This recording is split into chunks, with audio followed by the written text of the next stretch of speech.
Okay, today's aim is what happens to the coordinates of a point rotated around the origin. So what we want to know basically is as follows. If I have a coordinate, let's say 4, 3, okay, so coordinate 4, 3, and I'm rotating that in a counterclockwise direction around the origin 90 degrees, what happens to that coordinate? What happens to 4, 3? What happens to my x and y values? So that's what we're going to explore today. But before we even do that, let's remind ourselves of the signs of x and y values in each of the quadrants. So first of all, let's familiarize ourselves again with the quadrants. You probably learned this in middle school. The upper right corner of my coordinate plane is quadrant 1. And in quadrant 1, both the x and y values are positive. This is x, this is y. In quadrant 2, the x value is negative, the y value is positive. Again, this is x, this is y. In quadrant 3, you might remember that both the x and y values are negative.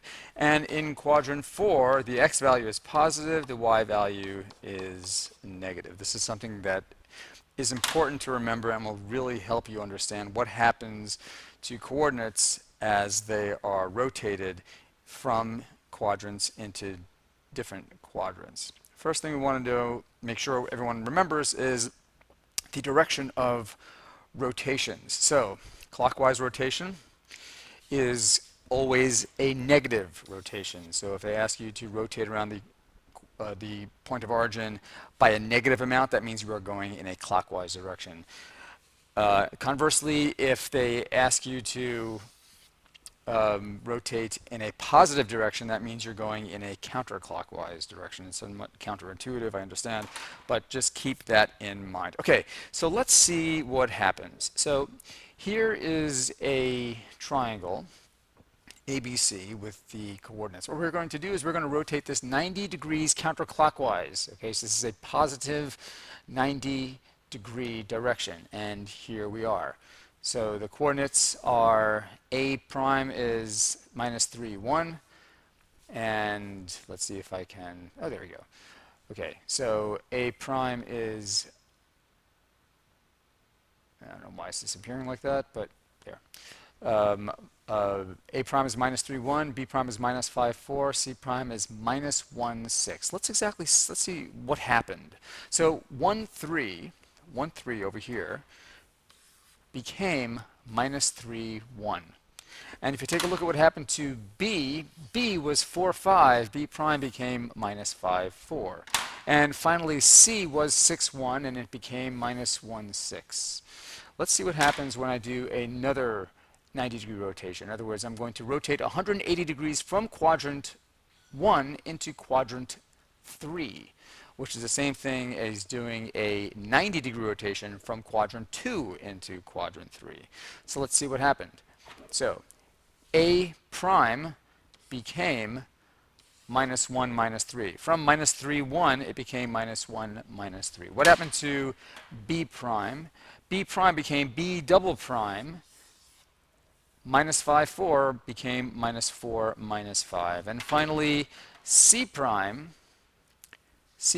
which was minus 1, 6, became negative 6, negative 1. And let's do one more rotation. That's 270 degrees from quadrant 1 into quadrant 4. And this is what we have. So what happened to A prime?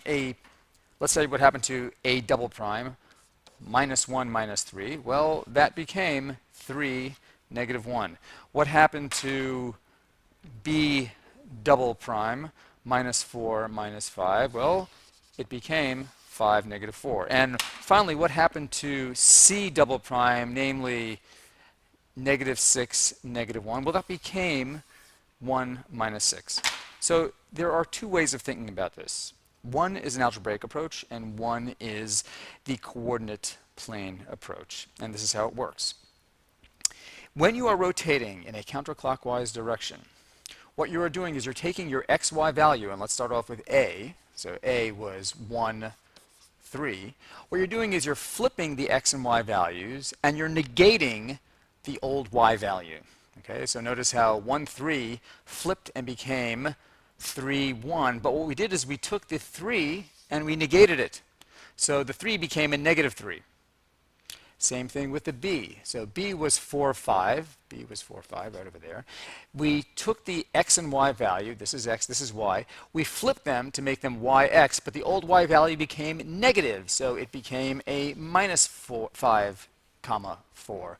Notice how the old x value stayed the same. 4 remained 4. The old x became the new y, and it stayed the same.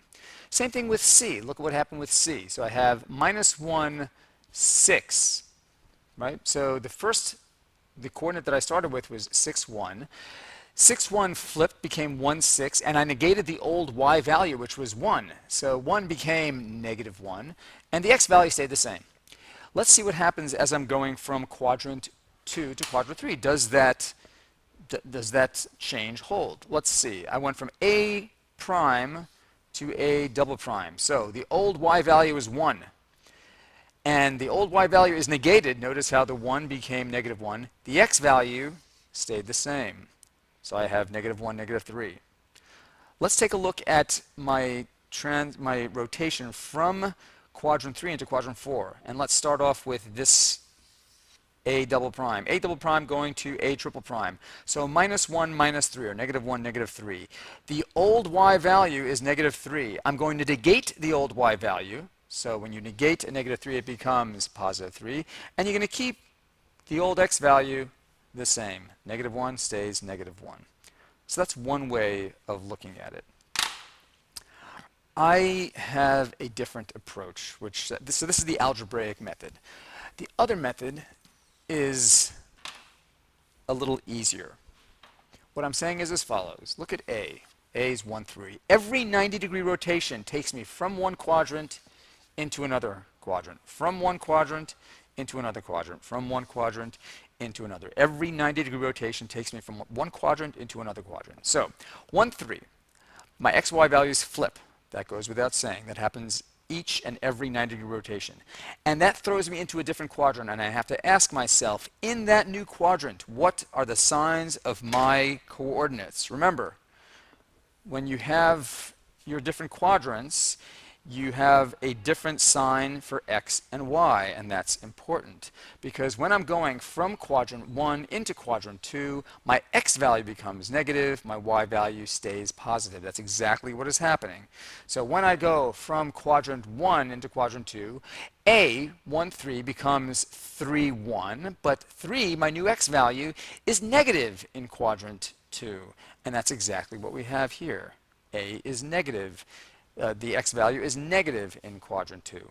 My y value is still positive. There's my y value, it's still positive. There's my x value, it's negative. Let's do another rotation of 90 degrees from quadrant 2 into quadrant 3. So again, my x and y values are going to flip. Minus 3, 1 becomes 1 minus 3. But my x value is also negative. So notice how my x value in quadrant 2, my x value in quadrant 2 is negative. That becomes my new y value. And of course, both x and y are negative. So my old y value becomes my x value. X is negative in quadrant 3, and y is negative in quadrant 3. Let's see what happens when I do another 90-degree rotation from quadrant 3 into quadrant 4. Again, my x and y values flip. And so my 1, 3 becomes 3, 1. But because my x value is positive, notice how my negative 3 became positive 3. And because my y value is still negative, y remains negative, 3 minus 1. So that is the coordinate method. In other words, ask yourself, what quadrant am I going into, and what are the signs in that quadrant? Always remember that the x and y values switch places. Let's do some practice. So, what is the image of the point 2 minus 3 under a clockwise rotation of 90 degrees? And it's a clockwise rotation, and notice how they're telling us that we're doing a negative 90-degree rotation, which means a clockwise rotation. Well, let's see. I'm going from 2 minus 3, which is in quadrant 4, and I'm going into quadrant 3. So I'm going from quadrant 4 into quadrant 3. My x and y values flip. So here's x, here's y. What happens is they switch places, right? They switch places. So I have minus 3, 2. But the thing is, remember, my y value is becoming negated in quadrant 3 because both x and y are negative. So my new coordinate is going to be minus 3, minus 2. Let's take another one. The transformation rotation of 90 degrees maps 5, 3 onto the point whose coordinates are. So again, 5, 3, roughly over here. I'm doing a 90-degree counterclockwise rotation because it's a positive 90 degrees. My x and y values flip. Right? My x and y values flip. But now my x value is negative in quadrant 2, so my new coordinate is going to be negative 3, 5. Let's take a look at the next one. What is the image of point 2 minus 3 after a transformation of a reflection in the y-axis? They're throwing some new stuff at us. So 2 minus 3, here we go. 2 minus 3 is roughly over here. I am in quadrant 4. Reflecting it over the y-axis. What is the y-axis? Well, this is the y-axis.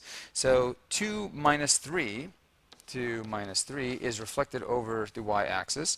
Remember that what changes when you're reflecting over the y-axis is not the y value, but the x value. I'm going 2 units to the left to get to my y-axis, which means I have to continue going 2 units to the left. And what that leaves me with is a negative 2, comma, negative 3. Okay, that's it, and good luck.